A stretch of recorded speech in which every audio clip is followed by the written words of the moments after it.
Hi, we'll be doing a quick revision of AFM. So we have AFM paper tomorrow. So let's try to quickly revise all the words which are important from exam point of view, and we'll go in alphabetical order to check our knowledge whether we know all the words or not. So the first word is APV, adjusted present value. So now what is the formula of APV? If you can remember, sometimes it might ask you in question to give your solution. Instead of using NPV, you need to use APV. So the advantage of APV is that it will take the present value of issue cost separately, and the benefits of having a finance facility through debt separately. So इसके लिए आपका जो formula होगा, पहली बात तो you will calculate base case NPV. Base case NPV कैसे निकलता है? बेस केस एनपीवी के लिए जैसे आप नेट प्रेजेंट वैल्यू निकालते हो, ऑपरेटिंग कैश फ्लोज की आप निकालोगे. You are not required to do anything with the tax savings due to the interest payments और एनीथिंग. आप सिर्फ ऑपरेटिंग जो कैश फ्लोज है उसकी एनपीवी निकालोगे. एनपीवी में रेट क्या लोगे? सो जो आप यहाँ पे बेस केस एनपीवी में रेट लेते हो, that is basically the K E which you calculate using beta asset instead of beta equity. Beta equity नहीं यूज़ करेंगे, बीटा एसेट यूज़ करेंगे. ठीक है. तो if you have to calculate the cost of discounting, you will be using the K E I which is calculated using beta asset. Formula वही रहेगा हमारा, risk free rate plus beta asset into risk premium या risk of market minus risk free rate. तो formula वही रहेगा. लेकिन अगर मुझे एग्जाम में या क्वेश्चन में इसने बीटा दिया ही नहीं, सीधा मुझे के ई दे दिया, कॉस्ट ऑफ इक्विटी दे दिया, तो then I have another formula to use. I can use this formula, cost of equity और के ई आई जो मैं यूज़ कर रही हूँ इसके लिए अनगियर्ड वाला, plus 1 minus T into value of D. तो बेसिकली मैं क्या कर रही हूँ, इसको एडजस्ट कर रही हूँ वैल्यू ऑफ डी से, divided by value of E into के ई आई माइनस के डी. ठीक है. ये फॉर्मूला यूज़ करके, मतलब ऑब्वियसली ये आपको क्वेश्चन में दे रखा है, अब आप मिसिंग फिगर में के ई आई निकालोगे. सो वाई के ई आई हियर? बिकॉज सी के ई क्या होता है, कॉस्ट ऑफ इक्विटी क्या होगा. कॉस्ट ऑफ इक्विटी में ये लोग बोलेंगे कि एक तो मुझे अनगियर्ड वाला जो मेरे ऑपरेटिंग रिटर्न्स के हिसाब से मेरी एक्सपेक्टेशन है वो भी दो, प्लस जो मुझे डेट की रिस्क के कारण, जो रिस्क उठा रहे हैं हम डेट की, उसके कारण जो मेरी एक्सपेक्टेशंस बढ़े वो भी दो. So this is the idea of के ई. और आप ये के ई आई यूज़ करते हो, यू डोंट यूज़ के ई. जब आप base case N P V use करते हो तो के ई आई यूज़ करते हो. Just help you recall the formula again. K E is equal to के ई आई अनगियर्ड फर्म का बीटा. अब अगर आपकी गियरिंग है तो सामने वाला आपसे और उम्मीदें रखेगा, बोलेगा कि ठीक है फिर तो वैल्यू ऑफ डेट के हिसाब से 1 माइनस टी जो उसके ऊपर टैक्स सेविंग्स हो रही हैं upon value of equity proportionately मुझे दो कितना के ई आई जो पूरा अपन बिजनेस में कमा रहे हैं माइनस के डी. तो कॉस्ट ऑफ डेट जो होगा वो कम होगा ना, तो उस हिसाब से जितना भी बच रहा है, जितना भी सेविंग्स हो रही है वो मुझे चाहिए. So this will be your expectations. This multiplied by this is the savings on the debt we make, and this is to be distributed amongst the value of equity. So this KEI you will use putting all the figures at it. ये यहाँ पे 2 बार आ रहा है. Putting all the figures at its place, and then जो value आएगी KEI की उसके हिसाब से आप प्रेजेंट वैल्यू निकालोगे. ये तो हो गया बेस केस एनपीवी. फिर आप उसमें ऐड करोगे, क्या ऐड करोगे? Present value of issue cost. So अगर आपको ध्यान हो तो 3% अगर इशू चार्जेस हैं और मुझे 4 लाख का लोन चाहिए, तो मैं बोलूँगी 4 लाख का लोन चाहिए और 3% तो इशू कॉस्ट लग रहा है, तो फिर 4 lakh divided by 97%. This is the amount of loan I would raise, and उसके ऊपर जो 3% है वो मेरा इशू कॉस्ट जाएगा. तो ये जितना भी इशू कॉस्ट है डेट और इक्विटी का, उसकी प्रेजेंट वैल्यू लेनी. खाली इतना ध्यान रखना कि जो इशू कॉस्ट होता है, तो इशू कॉस्ट का जब हम बात करते हैं प्रेजेंट वैल्यू की, तो डेट के इशू कॉस्ट पे आपको टैक्स बेनिफिट मिल जाएगा. तो डेट का इशू कॉस्ट आपका खर्चा है, पर इक्विटी के इशू कॉस्ट पे आपको कोई टैक्स बेनिफिट नहीं मिलेगा. तो just keep that in mind. Issue cost of debt with tax benefit plus issue cost of equity without any tax benefit. फिर जो तीसरी और आखिरी चीज़ दे लेंगे वो हम लेंगे टैक्स शील्ड. टैक्स शील्ड किसके लिए? जो डेट के इशू करने के कारण जो हम डेट के ऊपर रेगुलरली इंटरेस्ट पेमेंट्स करेंगे उसके ऊपर जो आपकी टैक्स शील्ड होगी. तो इंटरेस्ट पेमेंट्स का आप प्रेजेंट वैल्यू ले लेना, ठीक है, एन्यूटी फैक्टर के हिसाब से रेगुलर फिक्स पेमेंट्स जाएंगी, तो वो प्रेजेंट वैल्यू ले लेना, वो यहाँ पे लिख लेना। सो अब 3 चीज़ें हो गई। 3 चीज़ें क्या हो गई? Present value of base case NPV plus issue cost plus issue cost के लिए फिर इतना प्रेजेंट वैल्यू वगैरह आगे पीछे हो रहा तो फैक्टर नहीं इंक्लूड करते हैं। And then the last thing is present value of tax shield on interest payments of debt. ये आ गया आपका adjusted present value. So APV आपने यूज़ करना है अगर आपको क्वेश्चन में कह रखा है, तो नहीं कह रखा है तो ठीक है। American style options, the next alphabetical order में जो चीज़ है अमेरिकन स्टाइल ऑप्शंस। क्या होता है American style options? Basically American style options वो होते हैं जो कभी भी मैच्योर करा सकते हैं। तो मैंने ऑप्शन लिया दिसंबर तक का है, तो मैं कभी भी उसको ट्रेड ऑफ कर सकते हैं, कभी उसको यूज़ कर सकते हैं, ऑप्शन को एक्सरसाइज कर सकते हैं। I don't have to wait till 31 December, right. लेकिन यूरोपियन स्टाइल ऑप्शंस एक पर्टिकुलर डेट पे ही होते हैं, right. So that's all about American style options. Then comes a very interesting part, Black Scholes model. Black Scholes model क्या था? So Black Scholes model basically आपके option pricing के लिए आप यूज़ करोगे। So when you talking about Black Scholes model, हमने इसके formulas देखे हैं, और फॉर्मूलेज हमने बोला कि तो एग्ज़ाम में ही शीट में ही मिल जाएंगे आपको, so you don't have to mug up the formula, but still then option price of Black Scholes model, according to Black Scholes model, call option का प्राइस क्या हो जाएगा? PA, which is current price of the instrument into ND1, तो main चीज़ ND1 ही निकालना होता है, ठीक है, minus PE into ND2 E minus RT। सो PE तो एक्साइज प्राइस है, और एक्साइज प्राइस कुछ महीनों बाद एक्साइज करोगे तो उसको मल्टीप्लाई E माइनस RT से इसलिए करते हैं ताकि प्रेजेंट वैल्यू पे आ जाए, exponential raise to minus RT। ND2, so ND2 basically क्या हो जाएगा आपके लिए? ND2 is again calculated via formula. So the formula sheet is given. The only thing is few things you have to remember. This is delta. अभी delta क्या है, इसका क्या लॉजिक है मैं आगे बताती हूँ, पर उससे पहले ND1. So when we talk about ND1, हम यहाँ पे कहते हैं ND1 का फॉर्मूला क्या होगा, which is natural log. Natural log क्या होता है? लॉग जिसमें बेस होगा एक्सपोनेंशियल बेस चलेगा इसमें, अपॉन PA और PA upon PE plus R plus 0.5s, which is the standard deviation square into T whole divided by S into root T. So this will be the criteria. This will be the formula for this ND1. फिर आप जो भी इधर value आएगी उसको normal distribution table से देखोगे, and then you will be putting up that value, PA से मल्टीप्लाई करोगे। D2 क्या होगा? D2 होगा D1 minus S under root T, ठीक है ना। Again exponential raise to minus RT। Exponential value आपको एग्जाम में दे रखी होगी, और अगर नहीं है तो you should know exponential value is 2.78, right. So I will just put it down here, exponential value. तो most of the cases exponential value is given in the exam, otherwise you just need to put the exponential value of E. So value of E is 2.718, ठीक है। 2 7 दे 2 7 1 8, it doesn't make any sense, but okay, just for you to remember. Okay, so coming back to the next part, so ये Black Scholes model हो गया। अब Black Scholes model real option में भी use होता है। रियल ऑप्शन में Black Scholes model कैसे यूज़ होता है कि आपने कोई बिज़नेस ख़रीदना है, तो बिज़नेस ख़रीदना है तो फिर यहाँ पे PA क्या हो जाएगा? तो अगर अब आप अभी बोल रहे थे PA is price of underlying instrument, so PA Black Scholes model में जब रियल ऑप्शंस की बात करते हैं तो that is going to be the present value of cash flows. आप जो भी प्रोजेक्ट है उसका अभी present value of cash flows कितना आ रहा है, और PE is basically the investments which you can differ.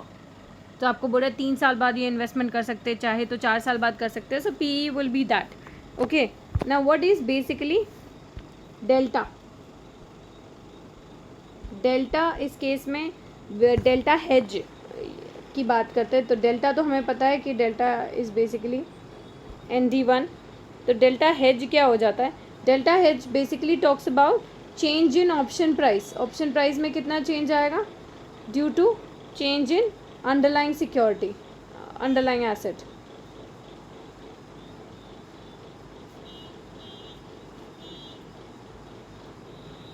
ठीक है, ये आपका डेल्टा हेज हो जाएगा। Now coming on to the next part, strategic NPV, long term. Strategic NPV क्या होगा? कन्वेंशनल एनपीवी जो आप निकालते हो, basically conventional NPV plus value of real option. So actually you end up paying what? अगर आप बिजनेस खरीदोगे तो उसका जो कन्वेंशनल एनपीवी होगा वो प्लस ऑप्शन वैल्यू, ऑप्शन का भी तो, रियल ऑप्शन का भी तो पेमेंट आएगा, and this becomes your strategic NPV, net present value. ठीक है, put call parity. Put call parity क्या था? Doing all the parts of options together. Put call parity क्या था? पुट मतलब सेल कर रहे हो आप ऑप्शन, ठीक है, तो जो बंदा सेल कर रहा है उसको सेल का प्राइस मिल रहा है प्लस करंट प्राइस मिल रहा है, करंट वैल्यू के बराबर का वैल्यू वो ऑफर करेगा। ठीक है, current value of the underlying option. और जो कॉल कर रहा है वो वैल्यू ऑफ कॉल पे कर रहा है प्लस ड्यू डेट के दिन एक्साइज प्राइस पे करेगा। सो उसके हिसाब से ये टोटल पेमेंट हो जाएगी जो वो करेगा।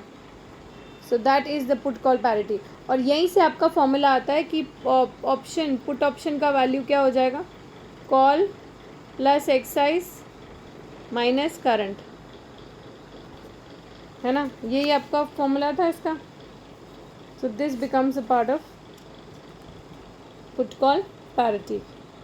एक्साइज की प्रेजेंट वैल्यू लोगे ना, present value of excise option which is e⁻⁻RT। Done. So that is the criteria of options. Now we'll come on to the next part. Black-Scholes model हो गया। Business reorganization. So what is the concept of business reorganization? So business reorganization का मतलब है मैं business को वापस organise कर रही हूँ, कुछ चेंजेस कर रही हूँ, बिजनेस रन नहीं कर रहा है, बिजनेस बहुत प्रॉब्लम में जा रहा है, तो मैं बिजनेस रन नहीं कर रहा है, प्रॉब्लम में जा रहा है, तो मैं उसको रीऑर्गेनाइज कैसे करूँगी? It's a very very very simple concept. Business reorganization करने के लिए कुछ काफ़ी सारे टर्म्स हमने यूज़ किए थे, और ये जनरली यूज़ होता है कॉर्पोरेट रीस्ट्रक्चरिंग और कॉर्पोरेट फेलियर्स के केस में। सो अगर मुझे किसी बिज़नेस को रीऑर्गेनाइज करना है क्योंकि बिज़नेस फाइनेंशियल डिस्ट्रेस में है, तो सबसे पहले तो मैं नहीं चलता हुआ उसका विंग जो है या जो मेरा एरिया ऑफ फोकस नहीं है उसको मैं क्लोज डाउन कर सकती हूँ। ठीक है, तो यहाँ पे उस चीज़ को कहते हैं unbundling. So unbundling is a very very important concept which you might use and you might have to use while answering the various case studies. Unbundling is a process of selling off the non-core business. ठीक है, सो unbundling कर सकते हो आप, जो आपका main काम है प्रोडक्शन का और आप साथ साथ में रिटेल भी कर रहे हो और आपको लग रहा है रिटेल पे हम फोकस नहीं दे पा रहे हैं, तो एक काम करते हैं रिटेल को बंद कर देते हैं। So that is the process of unbundling.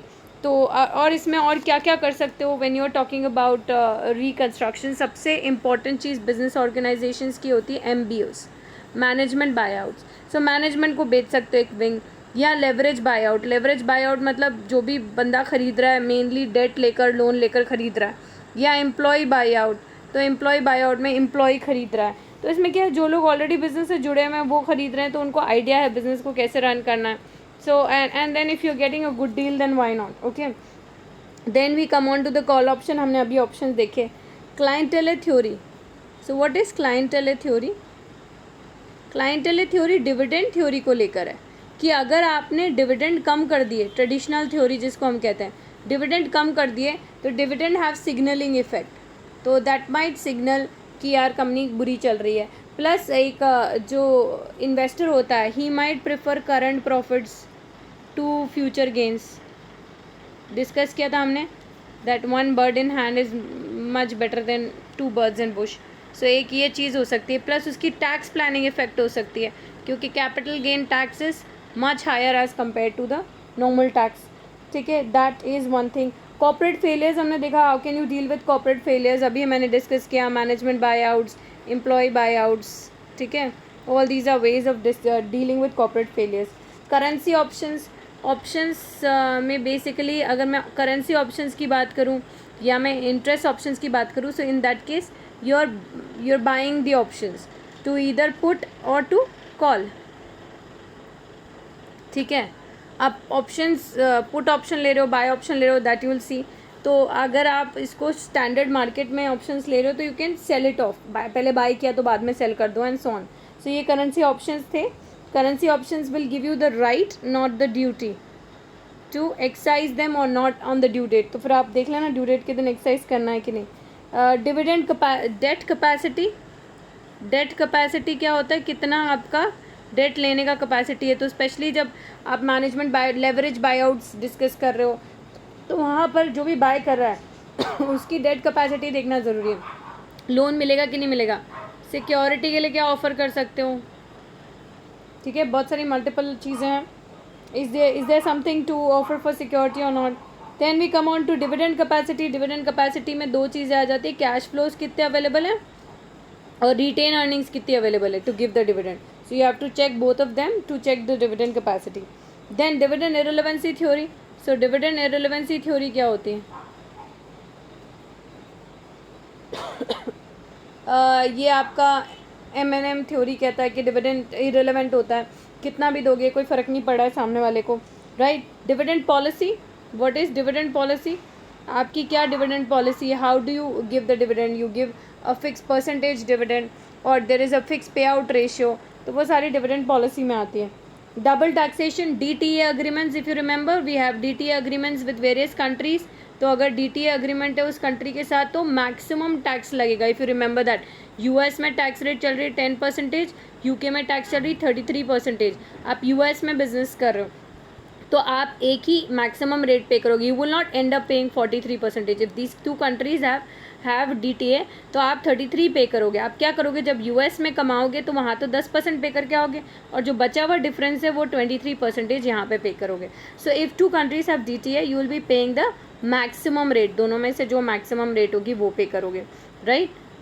जिस कंट्री में आपका ओरिजिन हो रहा है इनकम का वहाँ पे करके आओगे और फिर बचा हुआ अगर कुछ डिफरेंस आ रहा है तो यहाँ पे करोगे. लेकिन वाइस वर्सा अगर UK में आप काम करो और वहाँ पे 33% टैक्स है और यहाँ पे ऑलरेडी आप 33% पे कर चुके हो, फिर आप US में आते हो और US में 10% टैक्स है और बोलते हो कि आप दोनों कंट्रीज़ के बीच में DTA मैं यहाँ पे टैक्स पे करके आया हूँ, तो US गवर्नमेंट आपसे कुछ टैक्स नहीं चार्ज करेगी. तो this is the concept of DTA. Then we talk about the risk. Economic risk. So economic risk basically risk है कि उस जिस कंट्री में आप ऑपरेट कर रहे हो, जिस इकोनॉमी में आप ऑपरेट करो उधर कैसी चीज़ें जाएंगी, किस तरीके से काम होगा, that is basically economic risk. Emerging markets. So emerging markets में कितनी बार ऐसा होता है that you try to invest और you try to enter into emerging markets. वो मार्केट्स जहाँ पर आपका पहले कुछ या तो आपका भी कुछ भी नहीं था एंड दूसरे किसी का भी कुछ लेना देना नहीं उस मार्केट में. So that's an emerging market but that can prove to be really profitable. So in case you're planning to invest in emerging markets, then it's little tricky, but then at the same time it can be like really profitable. Okay, फिर उसके बाद हम next पे आते हैं. European style options. मैंने बताया था यूरोपियन स्टाइल ऑप्शंस क्या होते हैं, खाली ड्यू डेट के दिन सेटल होंगे. Okay, they will not be settle before the due date. Exchange rates हमको पता है. Expectations theory. What is expectations theory? So when you talk about expectations theory, नाम से समझ में आ रहा है that there is expectations which is attached to a particular investment और particular maybe project, और उसके बेसिस पे ज़रूरत से ज़्यादा लोग पे करने को रेडी हो जाते हैं. So when we talk about expectations theory कहती है कि कितनी बार आप ना जितना भी आपको लग रहा है कि इसकी वर्थ है उससे थोड़ा ज़्यादा पे करने को रेडी हो जाओगे या थोड़ा कम पे करने को रेडी हो जाओगे, because you have over together different expectations attach to particular maybe the price, maybe the exchange rate. ठीक है, सो एक्सपेक्टेशंस थ्योरी कितनी बार एक्सचेंज रेट्स में भी चलती है. ठीक है, what is the expectation theory when it comes to the exchange rate? Exchange rate में बोलता है spot rate upon forward rate. ठीक है, यहाँ पे spot rate upon forward rate की जब हम बात करते हैं is equal to spot rate upon expected future spot rate. तो बोले एक्सपेक्टेड फ्यूचर स्पॉट रेट के हिसाब से फॉरवर्ड रेट डिफाइन होगी, दैट इज द एक्सपेक्टेशंस। तो जब हम यहाँ पे करते थे S spot rate upon forward rate is equal to spot rate upon future spot rate, this is your expectations theory, क्योंकि हम मान के चलते कि एक्सपेक्टेशंस के बेसिस पे ही फॉरवर्ड रेट चलती है, ठीक है। उसके अलावा हमने फिशर इफेक्ट में ये देखा था, 4-वे इक्विटी, 4-वे बैलेंस क्या था, 1+i upon 1+i interest rate parity, ये फर्स्ट करेंसी, ये सेकंड करेंसी, ठीक है, विल बी इक्वल टू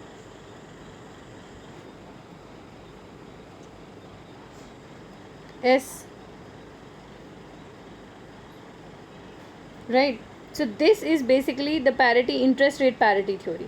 जब इसी को हम, ये इंटरेस्ट रेट पैरिटी थ्योरी हो गई, जब इसी को हम इक्वेट करते हैं विथ इन्फ्लेशन 1+h, तो हो गई purchasing power parity theory, PPP. इसी को जब हम इक्वेट करते हैं विथ फॉरवर्ड रेट्स,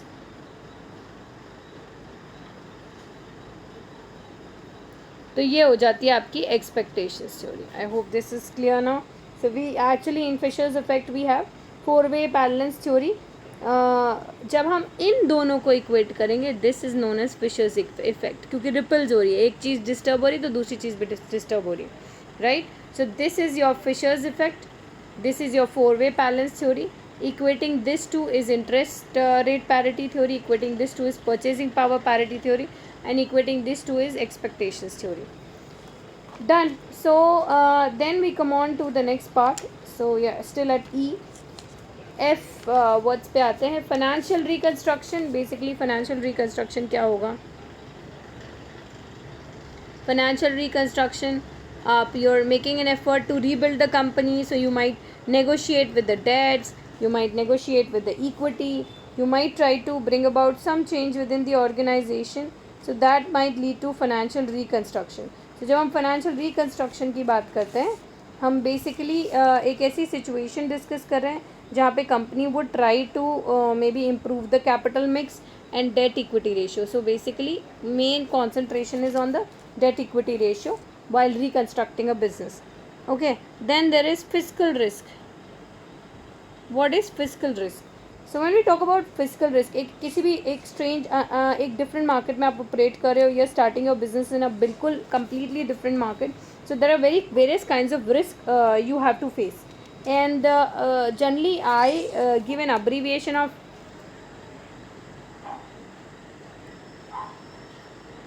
FPERC, ठीक है। So FPERC is what? There is a political risk, there is economic risk, there is regulatory risk when you are existing in a market, there is credit risk, and then there is fiscal risk. So what exactly is political risk? Political risk basically वही है, government change हो जाए या military rule आ जाए, and all of a sudden there are some new things being done by the government, you cannot change it, so that's a political risk. Economic risk क्या है? Value of the business change हो जाए because of internal economic situations, firm का business या economy जो है वो ऊपर नीचे हो जाए, सो that is one particular risk. Regulatory risk, बहुत सारे नए नए लॉज लेकर आ जाए, गवर्नमेंट परेशान करे, तो that is regulatory risk. Then we come on to the physical risk which we were discussing. Government अपनी पॉलिसी चेंजेस कर दें या टैक्स रूल्स चेंज कर दें, so physical is basically about taxation, तो गवर्नमेंट अपने टैक्स रूल्स चेंज कर दें।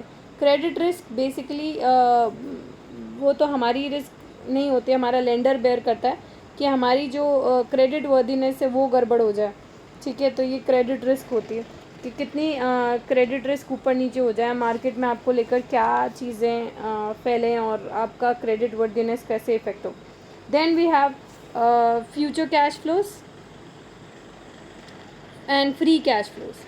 सो पहले कैश फ्लोज में हम रेलेवेंट कैश फ्लोज ही लेते हैं, और फ्री कैश फ्लोज का मतलब होता है after making all the payments, जो भी आपकी कमिटमेंट्स हैं वो पेमेंट करने के बाद जितना भी कैश बच जाता है, सो आप जो डिविडेंड कैपेसिटी भी देखते हो फ्री कैश फ्लोज के हिसाब से, यू ट्राई टू चेक कि डिविडेंड कैपेसिटी है कि नहीं है। Then hedging, hedging is basically a risk management technique जहाँ पे आप कोशिश करते हो कि आपने अपनी रिस्क को रिड्यूस कर लो। हेजिंग करने के बहुत सारे मेथड्स हैं, future, forward, swaps, these are all hedging methods. Interest rate guarantees, IRG contracts. Now this is one important point. Interest rate guarantees क्या होती है? जहाँ पे सामने वाला आपको गारंटी दे रहा है कि यार कम से कम इतना तो इंटरेस्ट मिलेगा ही मिलेगा। सो IRG को लेकर अगर हम बात करें तो there various things which come on to your mind. तो यहाँ पे हम कहते हैं there can be an interest rate cap and floors, these are like IRGs। And अगर किसी कॉन्ट्रैक्ट में दोनों कैप और फ्लोर्स होगा वो होगा कॉन्ट्रैक्ट कॉलर्स वाला, राइट। सो कैप क्या होता है? अपर सीलिंग, क्या इससे ज़्यादा इंटरेस्ट नहीं जाएगा तुम्हारा। और फ्लोर्स क्या होता है? मिनिमम। सो IRG बेसिकली यूज़ होता है कई बार कैप्स के केस में कि यार इतना इंटरेस्ट रेट गारंटीज़ में इससे ऊपर नहीं जाएगा, या फ्लोर्स के केस में कि यार इससे नीचे नहीं जाएगा, इतनी तो गारंटी, इतना तो इंटरेस्ट तुम्हें मिल जाएगा। These are generally used in floating rates वाले लोन्स में, क्योंकि फिक्स वाले में तो ऑलरेडी आपने फिक्स कर दिया, ठीक है। Money market hedge, we come on to M। तो मनी मार्केट हेज हमको पता है क्या है।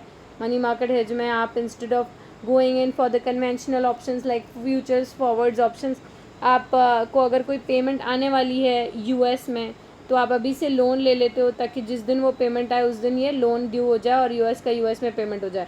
आज लोन लेकर आज की रेट पे उसको कन्वर्ट कराओगे अपनी कंट्री में जाके डिपॉजिट कर दो। तो यहाँ पे आप इंटरेस्ट रेट लोन की कंसिडर करोगे, यहाँ पे डिपॉजिट रेट कंसिडर करोगे, and you will see eventually how much you get. So that is money market hedge. Then we have organic growth. Organic growth क्या होती है भाई? आपके पास दो तरीके होते हैं, या तो आप एक बिज़नेस वैल्यूएशन वाले यूनिट में या तो आप बिज़नेस को ख़रीद लो, या तो बिज़नेस को मत खरीदो किसी चलते हुए, आप वेट करो कि आपके खुद के बिज़नेस की ग्रोथ होगी, ऑर्गेनिक ग्रोथ रहेगी। And organic growth is useful because you have got that growth, so you have learned also over that period. सो अचानक से खरीदे हुए बिजनेस ना कितनी बार वर्क नहीं कर पाते हैं। So organic growth is slow and gradual, but this is pretty slow, you know. Organic growth is gonna take years and years. फिर उसके बाद pecking order theory. What is pecking order theory? Pecking order theory आपको खाली एक mindset बताती है कि एक इन्वेस्टर का माइंडसेट क्या होता है। सो एक इन्वेस्टर यूजुअली क्या करता है, एक ऑर्डर में अपने, या एक बिजनेस यूजुअली क्या करता है, ऑर्डर में फ़ंड्स को यूज़ करता है। पहले वो रिटेन अर्निंग्स यूज़ करेगा क्योंकि वो फ्री ऑफ कॉस्ट है, फिर वो डेट यूज़ करेगा क्योंकि उसका रेट कम है, फिर वो प्रेफरेंस शेयर यूज़ करेगा। अगर वो भी ऑप्शन नहीं बचता तो लास्ट में इक्विटी इशू करेगा क्योंकि ये सबसे ज़्यादा महंगा होता है। बट पेकिंग ऑर्डर थ्योरी को सोल्यूशन नहीं देता है, ठीक है।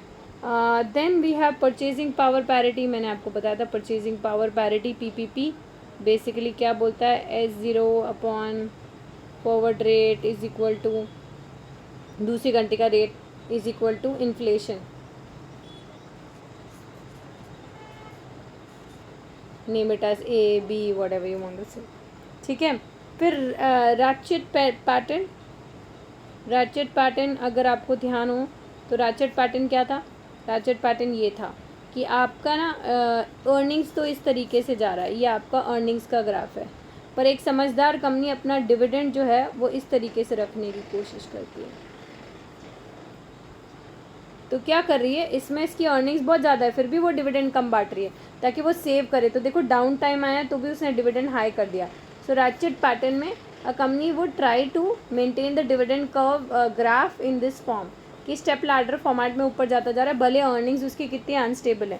So it will try to give less dividend. So that is it. फिर उसके बाद residual dividend policy. Residual dividend policy क्या था?